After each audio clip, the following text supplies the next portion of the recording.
everyone, it's Andrea. Thank you so much for tuning in. Today I just wanted to have like a Q&A session. So I have received quite a few emails with a bunch of different questions, but one of my YouTube subscribers, Andrea, has reached out to me and we have been communicating back and forth. She is fairly new into this and she has a lot of great questions, and a lot of her questions I just felt today I needed to make a video about, because if she has these questions, I'm sure there are a bunch of new notaries that have the same questions. So let's just get started. So she asks, let's say you have 30 minutes to prepare. What do I do basically?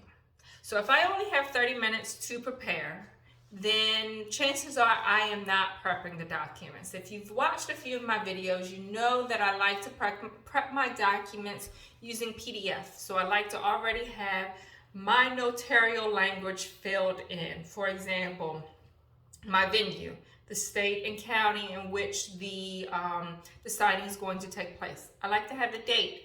I like to have the borrower's name if it's required in there. I like to have my name on there.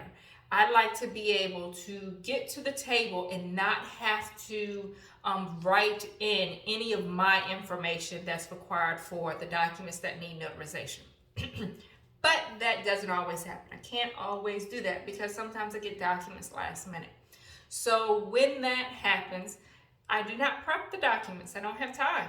So in that case, I print the documents and I run to the car and I leave. So when I get to the signer's home, as I'm walking through each document, if I get to a document that needs notarization or it needs to be notarized, then while they're on that very next document, I'm filling in my information, I'm signing and stamping.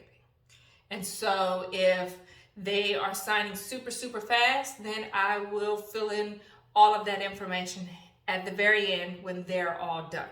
So that's what I do. If I don't have time to prep, then I will do everything that I need to do at the closing table in an efficient manner.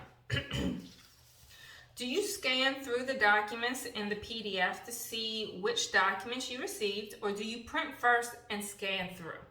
So this is in the event that I have time to prep the documents. So if I do have time to prep, I will scan through the documents as I'm inserting my missing language for the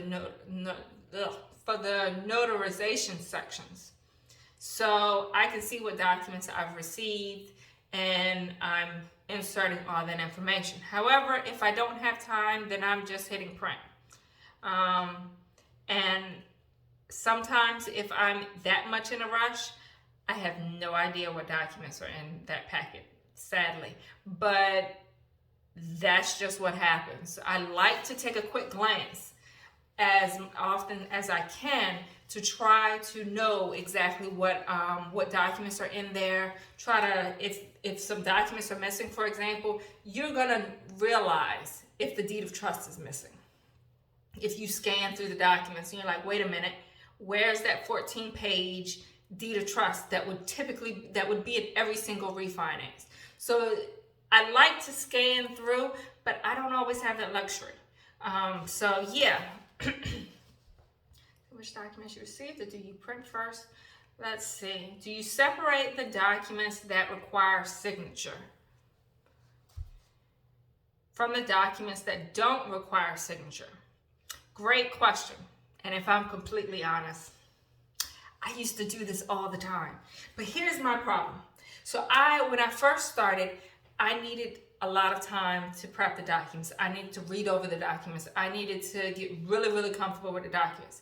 So I would have one pile of all of the documents that need signing, the entire packet. So for example, I'd have the 3 pages to the note, bam. I'd have the 14 pages for the deed of trust, bam. I'd have the 4 or 5 pages to the closing disclosure, bam. On this side, I would have all the documents that did not require any signature or anything. and then I'd have this pile over here on top of this pile. And I know what you're gonna ask me, did I put those documents back in order? No, not unless they required me to.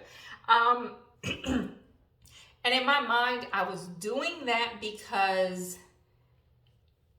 I needed to know how much more was left. I needed to know that all of these documents on top were the documents that I was supposed to have signed.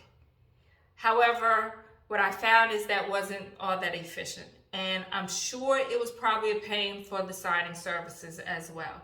So I am not suggesting anyone to do that.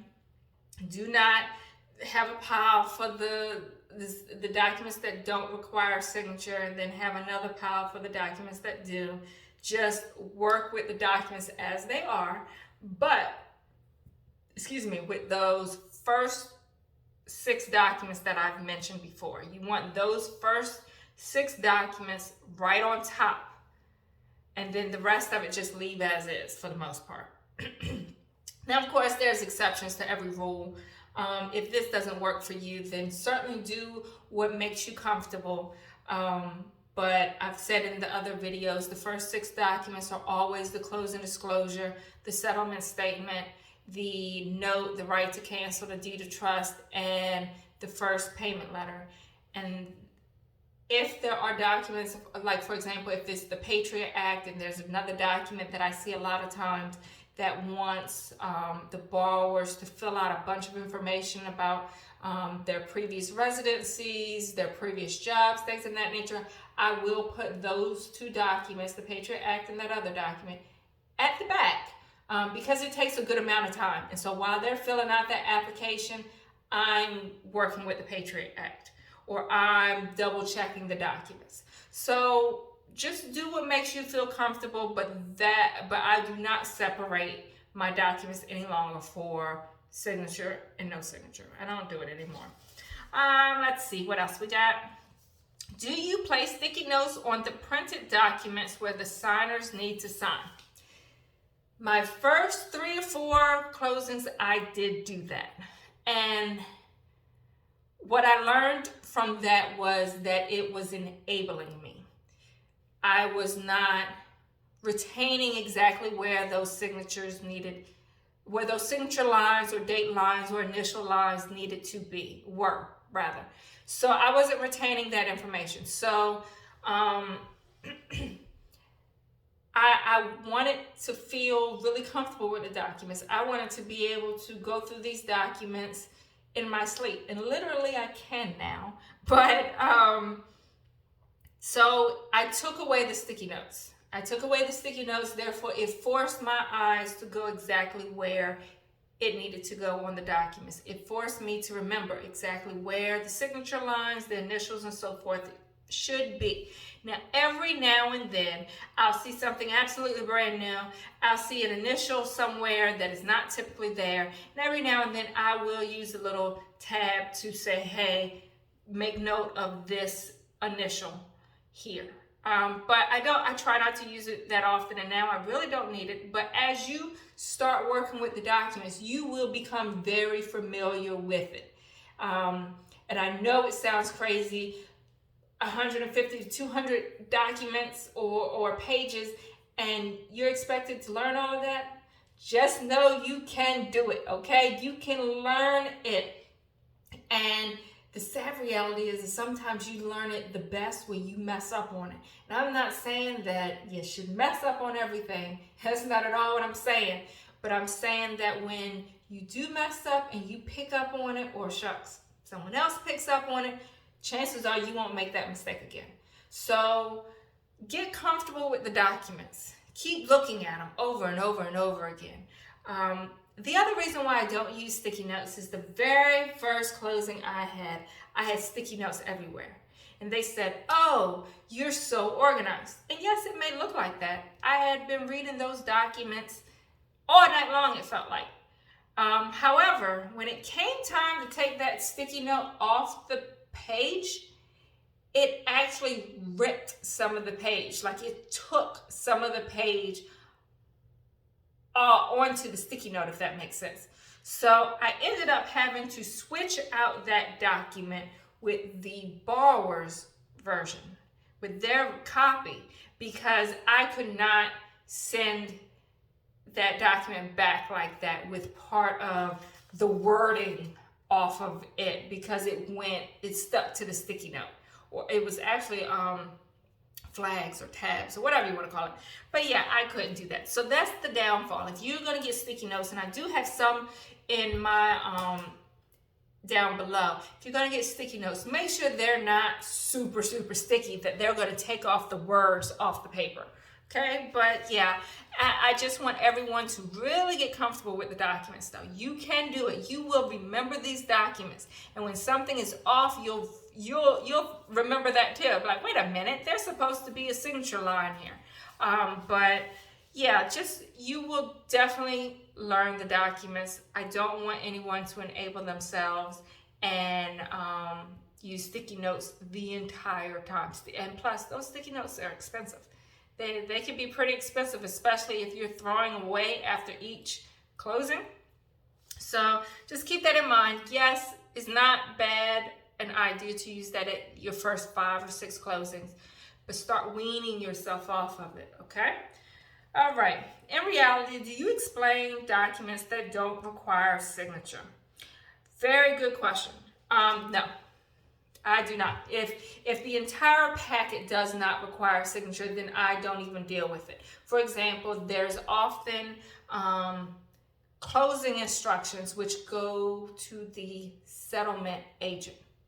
That's not anything for me to explain. That's not anything for the borrowers to know anything about. It's simply telling the settlement agent what all needs to be done once they get the packet. Make sure they're dotting their I's and crossing their T's and stuff like that. So you'll find that there are quite a bit of documents oftentimes in these packets that don't require the borrower's signature at all. So I just flip them over. I don't put them off to the side or don't have them in my notary bag. I just keep flipping them over. And I've done quite a few hundred closings now. And no one has ever asked me what those documents were that they didn't need to sign and they didn't need to see. But if they did ever ask, I would certainly say something along the lines of, oh, these are additional documents. You're welcome to view them at your leisure after I leave, as I will be leaving a copy for you. But they're not documents that you have to view. These are mainly lender or title documents or things like that. So that's how I would explain that if ever anyone ever asked me. But trust me, they probably don't want to sign any more documents than you're giving them. So that's probably the reason why they're not questioning it. Okay, so what's your prepping process from start to finish? All right, so let's say I just get a phone call. Are you available for such time? I sure am. Okay, we're going to send over the confirmation to you. I get the confirmation. I print that confirmation page out. I also import that information into my notary gadget. Therefore, it's automatic. Therefore, it's on my calendar because I don't want to forget an appointment. So after I've printed off that confirmation page and I've inserted into my calendar, I call the borrowers. I touch base with them, or I leave a message letting them know, hey, I'm the notary for your closing on such and such day. And I'll go over the specifics like the date and time of the closing, the meeting location, the fact that they need IDs and copies of their IDs. I also let them know that I'll give them a general overview of everything you're signing. However, if they have specific questions regarding their loan terms or how the lender came up with their figures, by law, I can't go over that. We would need to stop the sign and call the lender. But like I said, I'll give you a general overview of everything you're signing. All right, so I go through that whole spiel. I've now confirmed the appointment. I go into my notary gadget. I tell it that I have confirmed the appointment. If this signing is through like SnapDocs or Signature Closers or whomever, I go into their portal. They oftentimes want to know if I've confirmed the appointment as well, so I let them know. Then at some point, I'm going to receive the documents. I'm going to receive them either via email or in the portal from the signing service. So I will download those documents. I will then prep the documents to insert all the information that may be missing from my notarial language. And now I've gotten pretty good. So it takes me about 15 minutes to just add that information. I'll hit print. We're going to print it twice. I also print off my little cheat sheet. Therefore, it has the signer's name, it has their initials, it has the date so that no one forgets and we can stay efficient throughout the signing process. Then the day of, I head to the closing. I try to be there 15 minutes early. We conduct the closing. I get all the necessary information to include copies of their ID. I insert that into the packet that I'm sending back to the signing service.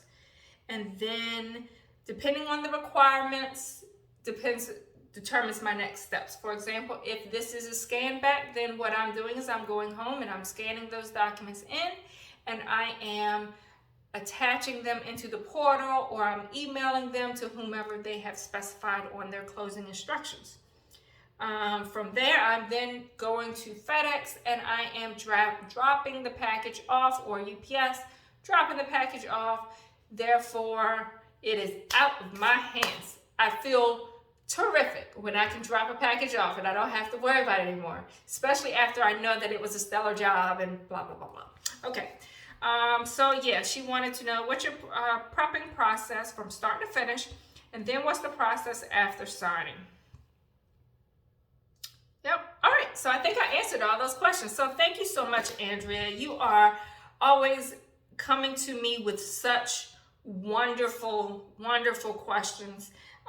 So when I saw this, I was like, "Ooh, this is a video in itself." Go ahead, girl. But you're always thinking, and I love that. So continue to email me. If other people have questions, I'm here. Just send me an email. I promise you I'll respond. But yeah, thank you. Hopefully you liked the video. Hopefully it was very helpful. And if you have any other questions, like I said, shoot me an email. Thanks. I'll talk to you later. Bye.